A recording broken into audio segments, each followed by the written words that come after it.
Hi friends, welcome back to my channel Queen's Kaivannam Tamil.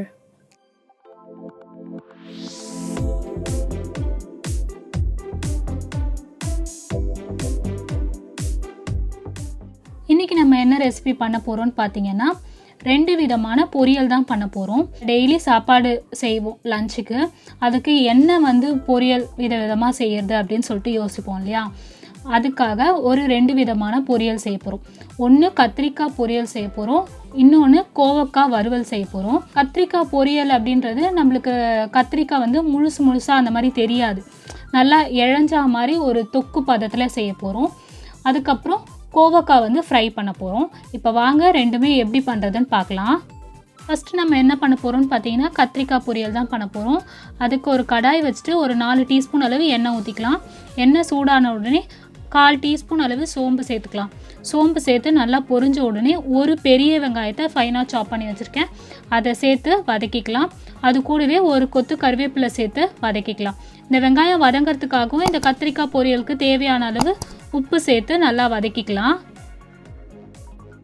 வெங்காயம் ஓரளவு வதங்கின உடனே இதில் ஒரு 4 பல்லளவு பூண்டு, ஒரு சின்ன துண்டு அளவு இஞ்சி இதை தட்டி வச்சுருக்கேன். அதை சேர்த்து நல்லா வதக்கிக்கலாம். இஞ்சி பூண்டோட பச்சை வாசனை போன உடனே ஒரு மீடியம் சைஸ் தக்காளியை ரஃபாக சாப் பண்ணி வச்சுருக்கேன். அதை சேர்த்து அந்த தக்காளி நல்லா குழையிற அளவுக்கு வதக்கி விட்டுக்கலாம். தக்காளி நல்லா வதங்கிடுச்சு. இந்த ஸ்டேஜில் நம்ம கத்திரிக்காவை சேர்த்து வதக்கிக்கலாம். கத்திரிக்காய் இந்த மாதிரி நீல வாக்கில் கட் பண்ணி வச்சுருக்கேன். அதை சேர்த்து நல்லா வதக்கிக்கலாம். கத்திரிக்காவை அந்த எண்ணெயில் நல்லா வதக்கிட்டு இதுக்கு தேவையான மசாலாலாம் சேர்த்துக்கலாம். ஒரு 1/4 டீஸ்பூன் அளவு மஞ்சத்தூள் சேர்த்துக்கிறேன். ஒரு 1/2 டீஸ்பூன் அளவு மிளகாய்த்தூள், 1/2 டீஸ்பூன் அளவு தனியாத்தூள், 1/4 டீஸ்பூன் அளவு சோம்புத்தூள் இதை சேர்த்து நல்லா வதக்கிட்டு கொஞ்சமாக ஒரு 1/4 டம்ளர் அளவு தண்ணி ஊற்றி நல்லா வதக்கி விட்டுக்கலாம். இந்த கத்திரிக்காய் வேகணும். அதனால் ஒரு 5 நிமிஷம் லோ ஃப்ளேமில் மூடி வச்சு வேக வைக்கலாம்.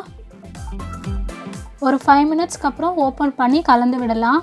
இன்னும் கொஞ்சம் அந்த கத்திரிக்காய் வேகணும். நல்லா கலந்து மட்டும் விட்டுக்கலாம். இல்லை அடி பிடிக்காமல் இருக்கணும் இல்லையா? அதனால் நடுவில் கலந்து மட்டும் விட்டுக்கலாம். நம்ம திருப்பி நம்ம மூடி வைக்கலாம். அந்த நல்லா அந்த கத்திரிக்காய் குழைய வேகிற அளவுக்கு வேக வச்சுக்கலாம். இப்போ பார்த்தோன்னா அந்த கத்திரிக்காய் நல்லா தலன்னு வெந்து வந்திருக்கு. பார்த்திங்கன்னா நல்லா குழஞ்சிருக்கு. இந்த ஸ்டேஜில் கடைசியாக ஒரு 1/4 டீஸ்பூன் மட்டும் கரம் மசாலா சேர்த்து நல்லா கலந்து விட்டுக்கலாம்.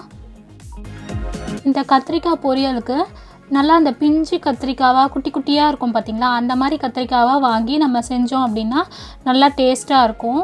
இப்போ பார்த்திங்கன்னா நல்லா எண்ணெய் பிரிஞ்சு தலன்னு வந்திருக்கு. இந்த ஸ்டேஜில் நம்ம கேஸ் ஆஃப் பண்ணிடலாம். ஆஃப் பண்ணிவிட்டு கொஞ்சமாக கொத்தமல்லி தூவிடலாம். சூப்பரான நல்ல ஒரு டேஸ்டான கத்திரிக்காய் தொக்கு நம்ம ரெடி பண்ணிட்டோம். அடுத்ததாக நம்ம பண்ண போகிறது கோவக்காய் ஃப்ரை தான் பண்ண போகிறோம். அது இன்னுமே ரொம்ப சிம்பிளாக ஈஸியாக பண்ணிடலாம். அது நம்ம உருளைக்கிழங்கு ஃப்ரை பண்ணுவோம் இல்லையா? அதே மாதிரி மெத்தடில் தான். ஆனால் இந்த கோவக்காய் ஃப்ரை குட்டீஸ்க்கெலாம் ரொம்ப பிடிக்கும். எங்கள் வீட்டு குட்டீஸ் ரொம்பவே விரும்பி சாப்பிடுவாங்க. இப்போ இந்த கோவக்காய் ஃப்ரை எப்படி பண்ணுறது அப்படின்னு சொல்லிட்டு பார்க்கலாம் வாங்க. கோவக்காய் ஃப்ரை பண்ணுறதுக்கு ஒரு கடாயை வச்சுட்டு ஒரு 5லேருந்து 6 டீஸ்பூன் அளவு எண்ணெய் ஊற்றி வச்சுருக்கேன். இது எண்ணெயிலேயே தான் கோவக்காய் வதங்கணும். அதே மாதிரி நம்ம ஒரு கனமான கடாயாவோ இல்லை இரும்பு கடாயாவோ அந்த மாதிரி நம்ம வச்சுக்கலாம். அப்போ தான் அது நல்லா ஃப்ரை ஆகி வரும். எண்ணெய் ஊற்றிட்டு எண்ணெய் நல்லா சூடான உடனே கோவக்காய்க்கு ஏற்றளவு உப்பு, நான் இப்போ ஒரு 1/4 டீஸ்பூன் அளவு உப்பு சேர்த்துக்கிறேன். உப்பு, 1/4 டீஸ்பூன் அளவு மஞ்சத்தூள் இதை சேர்த்து அந்த எண்ணெயில் நல்லா கலந்துட்டு கோவக்காவை இந்த மாதிரி நீட்டாக கட் பண்ணி வச்சுருக்கேன். அதை சேர்த்து நல்லா அந்த எண்ணெயிலேயே நல்லா வதக்கி விடலாம். கேஸை நல்லா லோ ஃப்ளேமில் வச்சுட்டு நம்ம கலந்து விட்டுட்டே இருக்கணும்.